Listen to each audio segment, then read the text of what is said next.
Y además que las poblaciones eh, rurales eran periféricas y solo servían de mano de obra para generar ingresos digamos, al poder central que vivía en la ciudad.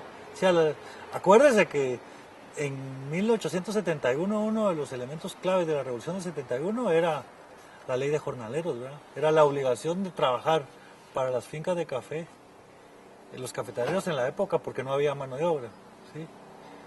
Pero esa ley se replica en la ley de la vagancia que hace Ubico en el siglo XX, en 1900 algo. Entonces, la, Guatemala era el Estado en Guatemala y el área rural era, digamos, la finca y los trabajadores que tienen que... Entonces la descentralización es un proceso obligatorio en todo sentido, no solo en el tema de, sino descentralizar la inversión pública, que es un poco lo que está de moda ahora con el tema de prorural, de no sé qué rural, de todo es que lo que está haciendo, lo que están haciendo los actuales gobiernos, los últimos tres, es cambiar la forma de inversión y darle más oportunidad al área rural en la inversión. Porque la inversión solo estaba de acuerdo a los ejes hegemónicos de poder económico. O sea, las carreteras estaban donde estaba el café y después la caña, pero donde estaba el maíz no había. Y ahora lo que se está tratando de hacer es equilibrar un poco la inversión pública para que todos los guatemaltecos tengan... Precisamente en términos de inversión, si se tuvieran los fondos ilimitados, claro, si se tuvieran el presupuesto, digamos... Se vale soñar. Se vale soñar, por ahí va la cosa. ¿Dónde invertiríamos hoy? ¿En dónde apostaríamos? ¿Qué rubros debiésemos de estar fortaleciendo y concentrando esos recursos, no solo físicos, no solo financieros, sino físicos? Yo diría que si estamos hablando dentro del sector forestal o fuera del sector forestal. Dentro del sector forestal. Porque si es fuera del sector forestal, yo sí los invertiría en el tema forestal. Digamos que más importante que el tema forestal, creo que se nos viene un tema en el manejo de recursos más estratégico y es el tema de conservación de suelos. No solo por conservar la base de recursos donde generan su productividad, sino por evitar los daños que hacen el exceso de lluvias con los sedimentos. Pues no es tanto el agua la que hace daño, son el agua con los sedimentos, porque la fuerza teniendo las partículas adentro es inmensurablemente. Aparte que perdemos la capacidad productiva aguas arriba, generamos problemas de infraestructura, aguas medianas y aguas abajo, y problemas de cultivos y de muertes aguas abajo. Y por último, exportamos un bien, un capital natural que es la tierra, pues que es nuestro principal capital natural. Entonces, yo le apuntaría a la conservación de suelos como un punto clave y he estado un poco insistiendo de que deberíamos de invertir más en conservación de suelos. ¿Y por qué en conservación de suelos?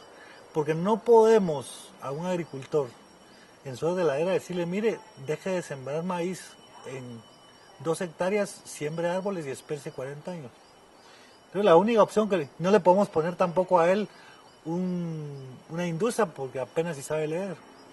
No les podemos dejar la oportunidad de que sigan haciendo agricultura. Esa es la frase, colaboración. Entonces, si no les podemos negar la oportunidad de que sigan haciendo agricultura, lo que tenemos que hacer es que en las condiciones en que hacen agricultura respeten más su capacidad productiva de los ecosistemas. Y eso únicamente pasa por conservación y manejo de suelos. Entonces, eso tendría que ser una apuesta fundamental ahorita. Mientras que se educan, porque lo estamos educando, y entonces ya pueden ir a un call center y los hijos pueden ir a un call center y va. Y entonces sacamos a todo ese grupo, ese conglomerado hacia otro sector.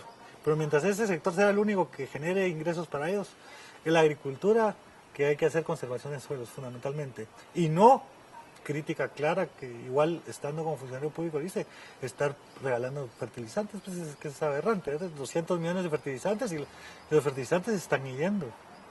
Eso es uno. Y el otro es en el tema de lo que hemos experimentado aquí en generar valor agregado en nuestros productos, ¿verdad? En cualquiera de sus manifestaciones, ¿verdad? No puede ser de que sigamos vendiendo productos nada más sin por lo menos empacarlos bonito y que le ganemos ahí algo de empleo, ¿verdad? Antepenúltima pregunta. Penúltima. En términos de, aprovechando la experiencia, ¿no?, que ha tenido, en términos de política pública, pero a nivel regional, a nivel centroamericano, ¿cuáles son los retos, desafíos, quizás en términos de forestería comunitaria y de participación? Yo creo que es lo mismo. El único país que podría hablar de una consolidación de esos procesos de organización social es Costa Rica. Después Nicaragua, Honduras, Guatemala, El Salvador están realmente en un estado muy larvario. Tuvimos la oportunidad de estar en el evento y vimos que no hay solidez, no hay, ¿cómo se podría decir? No hay fuerza. Comparado con los movimientos agrarios, los movimientos forestales están como al margen. Yo creo que en lo regional lo que se podría aprovechar es la condición excepcional que tiene el puente del trópico, que no existe en ninguna parte del mundo. Es decir, no existe un puente que una el continente, dos hemisferios, de una manera continua. Sobre todo que se vuelve un embudo. Y entonces ahí tiene que pasar todo. Y ha pasado todo entre animales, plantas y poblaciones humanas, porque inclusive las coníferas migran con el viento, ¿verdad? Son especies que migran, no que los árboles salten, pues, pero las especies migran a través de sus semillas que son aladas y todo. Entonces, esa ventaja comparativa no la tiene nadie en el mundo, es decir, de tener un puente entre dos hemisferios, que es el único lugar del mundo donde se conectan a través del trópico, ¿verdad? Y que hace 200 millones de años no existía, ¿verdad? Según la teoría de Wegener y la deriva continental, que surgió y que ahí pasó lo del fenómeno del Niño, y todo eso viene del surgimiento de América Central, que los corrientes se interrumpieron. Entonces ya estamos padeciendo el desierto del Sahara y el desierto de Acatama, y el fenómeno del Niño son producto del surgimiento de hace 60 millones de años de América Central, que no existía, ¿verdad? O sea, ahí ese potencial es que tiene que ver con cambio climático, pero también con centro de diversidad de especies plantadas, ¿no? Nosotros somos un centro de diversidad de especies plantadas desde hace mucho tiempo, ¿verdad? Todos esos chiles y yucas y aguacates y el gran científico ruso Vavilov plantea como 7 centros de diversidad genética de plantas cultivadas en el mundo, y uno es Mesoamérica, ¿verdad? El norte de Guatemala con el sur de México. Y por qué no decir los maíces y los frijoles, ¿verdad? Es una cosa impresionante en términos. Ahí también plantea oportunidades de no solo de venta y turismo, sino de resolver problemas de seguridad alimentaria que estamos viviendo.